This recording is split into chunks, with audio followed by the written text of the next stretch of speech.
was Saturday night.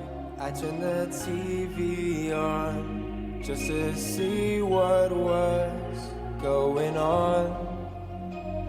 You'd been gone a while, didn't hear from you. I just want to know if you're safe and sound, 'cause I want to know if you made it out or if you're caught up in the mess.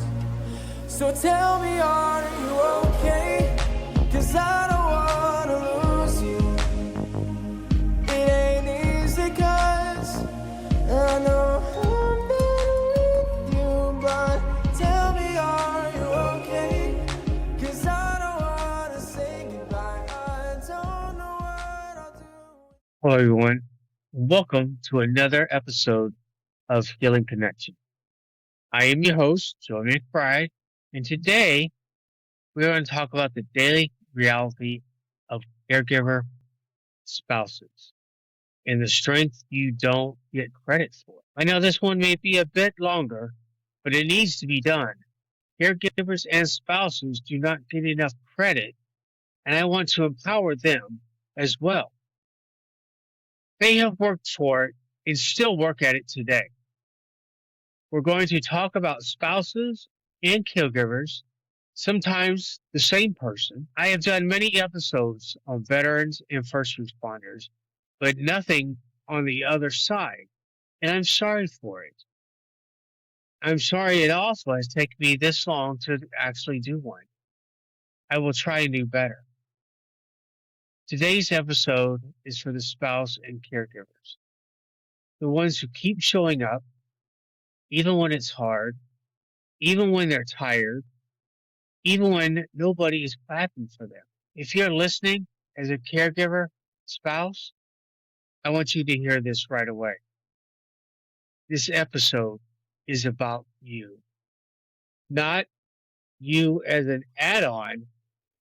No, not you as the background, but you, your daily load, your mental strain, your love, patience, your fear, your strength.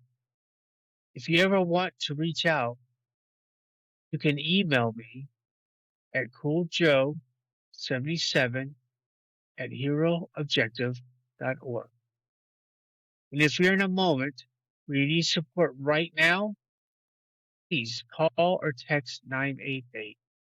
It's free, it's confidential, and it's available 24/7. Somebody else you can reach out to in case you need to. If you're a veteran, we already know what the veterans can do is press 1. We know that. I also want to say this. Caregivers hit the wall too. If you're thinking, I can't keep doing this, that's exactly the moment to reach out. Not after it gets worse. All right, let's talk about what caregivers deal with in a way that sounds like real life. The invisible job nobody trained you for. Caregiving spouses wake up every day and step into a role nobody gave them a manual for. You didn't get trained for how to respond to nightmares, how to de-escalate a panic response, how to manage unpredictable moods, how to hold on boundaries without making your partner feel rejected, how to keep home peaceful when the nervous system inside the home is still on duty. You didn't sign up to become a scheduler, a paperwork expert, benefit navigator, medical coordinator, emotional safety officer, and sometimes a human shield between stress and the rest of the family. And yet, here you are. A lot of caregivers aren't struggling because they don't love their individual, their person. They struggle because loving their person means carrying a load that changes shape every single day. Real life caregiver moments. Sleep, mornings, and the first 10 minutes, let's talk about morning. Some caregivers wake up and the first thing isn't the thought of coffee, it's How was the night? Did they sleep? Did they have nightmares? Are they already irritated? Is today a good day or a landmine? And sleep is a bit. Caregivers learn what different kinds of nights mean. The restless flipping, the sudden sitting up, the sweating, the yelling, the quiet, that heavy the quiet that feels heavy, the wake up moments that are not really a wake up. It's more like coming back from somewhere, and you might be lying there thinking, I want to help, but I also need sleep. But if I fall asleep, what if they spiral? That's not regular tired. That's caregiver tired. And then morning hits. A life doesn't pause. Kids still need breakfast. Work still happens. Bills still exist. And if you're trying to make the house feel normal while your nervous system is already embracing, hey, that's a tough way to start your day. Public faces versus home faces. Here's the thing caregivers know that most people don't. Sometimes your veteran or first responder can hold it together for the world. They can be polite, they can be funny, they can be professional, they can look perfectly fine at work and in public and at family events. Then they get home and it's like the armor drops and everything spills out. And caregivers are standing there like, okay, showtime, not because you want to be on duty, but because home is where the mask comes off. So if you ever thought people don't see what I see, you know what? You're probably right. And that can feel isolating because it makes you wonder, am I crazy? Is it really that bad? Why does nobody understand? Let me tell you, you're not crazy. You're seeing the real cost of the fight. Real life caregiver moments, part two. Walking on eggshells and tone monitoring. Let's name some things caregivers almost always do. You monitor tone, not in a controlling way, in a survival way.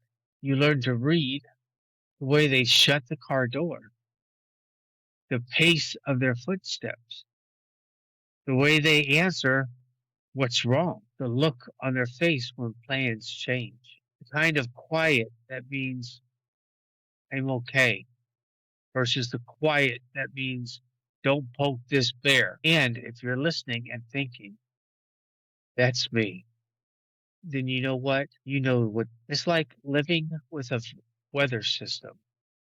You're always checking the forecast. You might find yourself thinking, if I bring this up, will it start a fight? If I ask for help, will they shut down? If I say the wrong thing, will they spiral? Do I speak or do I keep the peace? That's where the phrase walking on eggshells come from. And it doesn't mean you don't love them. It means you're trying to protect the relationship. Caregiver permission slip. If we go any further into this, I want to give you something simple but powerful. If you're a caregiver, spouse, listening to this, I'm handing you a few permission slips today. Yes, you get these permission slips just for you. Not because you need my permission, but because I know many of you have been denying yourself these basic truths for quite some time. So here we go. Permission slip number one. You have permission to be tired. Being tired doesn't mean you don't love them. It means you've been carrying a lot. Permission slip number two. You have permission to need help. You are not supposed to do this all alone. And asking for help is not weakness. is wisdom. Number 3, you have permission to set boundaries. Boundaries are not punishments. They are what protect love from turning into resentment. Number 4, you have permission to take a break without guilt. Rest is not quitting. Rest is refueling. 5, you have permission to feel more than one thing at the same time. You can love them deeply and still feel lonely. You can be proud of them and still feel overwhelmed. You can be strong and still need support. Number 6, you have permission to have joy, to laugh, to have a good day, to do something that's just for you. Joy is not disrespectful to the struggle. Joy is part of survival. And here's the last one. This one really matters. Number 7, you have permission to be seen. You're not just a spouse. You're not just the caregiver. You are a person with a heart, with limits, with value. And what you do matters more than you probably realize. So take these permission slips and put them in your pocket. And when that caregiver guilt shows up, because it always tries, pull one out and remember you matter too. But here's the cost. When you walk on eggshells too long, stop walking like yourself. Real life caregiver moments. Part 3, cancellations, isolation, and carrying the social burden. Another daily thing caregivers deal with is the constant change of plans. You might get ready, emotionally ready, and then at the last minute, it's, I can't go. Not today. Too many people. Too loud. I don't feel right. And the caregiver spouse is left doing the social math. Do I go alone? Do I cancel again? Do I tell the truth? Do I make excuses so people don't judge them?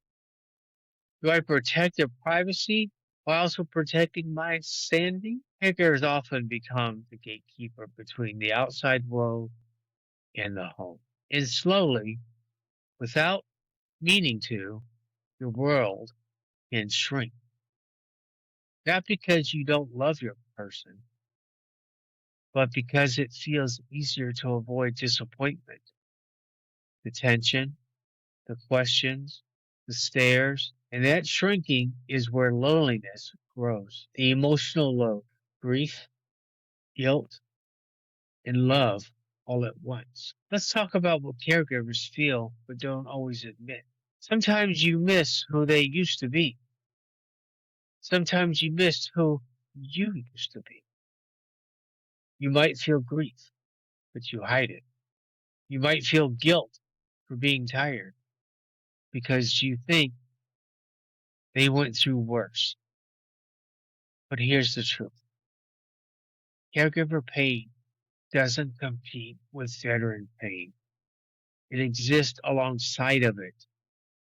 Two truths can live in the same house. Your person has been through trauma, and you have been impacted by that trauma too. If you ever felt like you're not allowed to have these needs, again, I want you to hear this. You are allowed to have needs.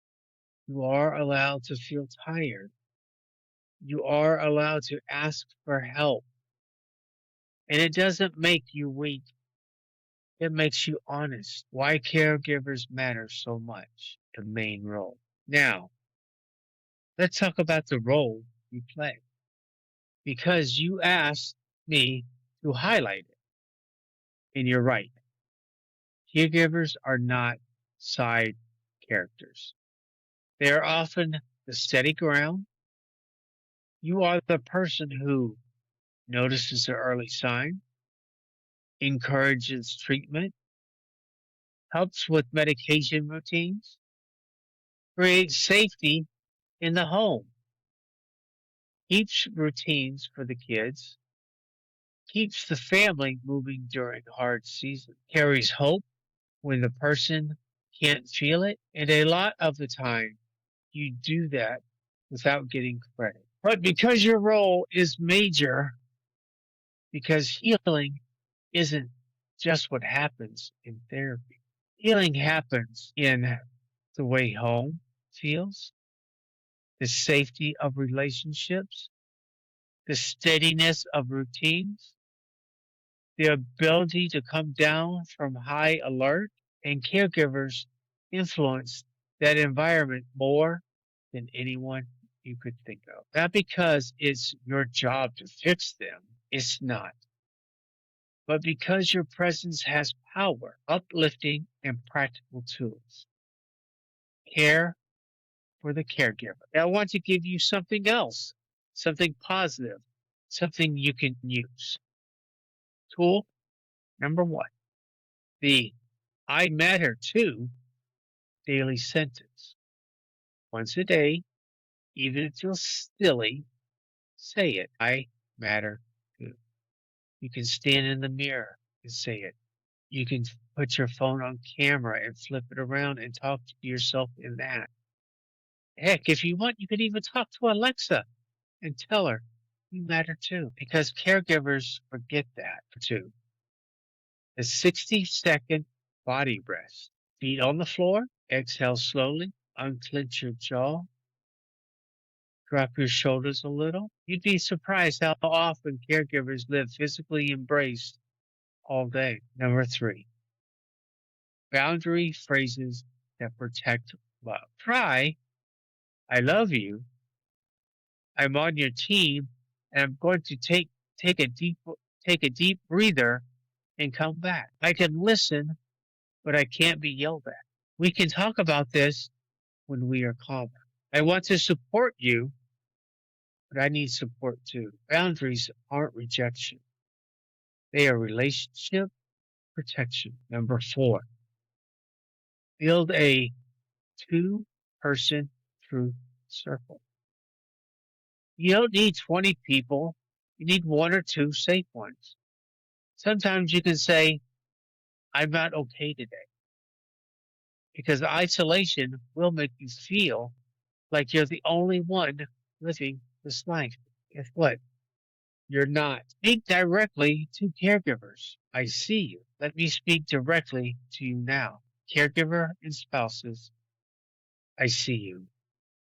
I see you staying calm when your heart is racing, cleaning up the emotional mess after a hard moment, trying to protect the kids, trying to love your person without losing yourself, putting it together in public and crying in private, feeling guilty for needing rest, still showing up anyways. You're doing one of the hardest jobs there is, loving someone through the aftermath, and you deserve recognition, not just for what you do, but for who you are. Now, I want to speak to the veterans and first responders. Here's an appreciation challenge. If you're a veteran or a first responder and you're listening, say this: your spouse is not just there. They are carrying weight you may not fully see. So here's your challenge. Say something simple today. Thank you. I know this is hard on you. I appreciate you. I'm glad you're here. It doesn't have to be perfect, but it must be genuine, not a fly by night thing. Actually look at them and tell them. Make sure they are looking at you, because caregivers can survive a lot, but being unseen is what breaks them down over time. And that's why a lot of the caregivers have a high suicide rate, because we, as veteran and first responders, forget to tell them I appreciate you. Thank you. I really do. If you want to reach out to me, again, here's my email. It's at cooljoe77 at heroobjective.org. You can drop me a line. You can say hi. You can say what you thought about this podcast. And I encourage you to listen to other ones so you can have other insights, more tools in your backpack. And again, if you need somebody right now and don't have time to wait, please call or text 988. It really is confidential. It really is free.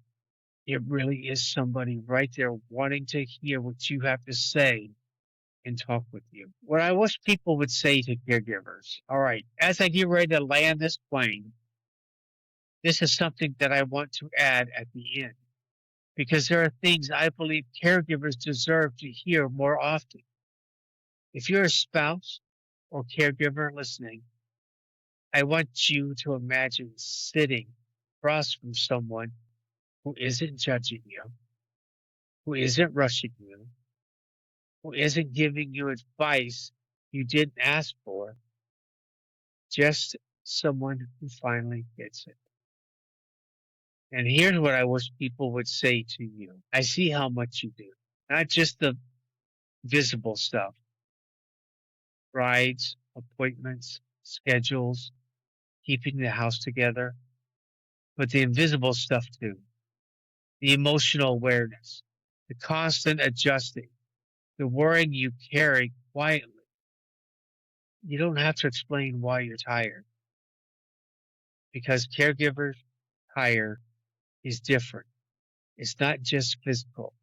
It's a kind of tired that comes from always being on alert, always reading the room, always trying to keep things steady. It's okay to love them and still struggle. You can love your veteran, a first responder, with your whole heart and still feel overwhelmed, still feel lonely sometimes, still miss out the easier days. It doesn't make you ungrateful, it makes you real.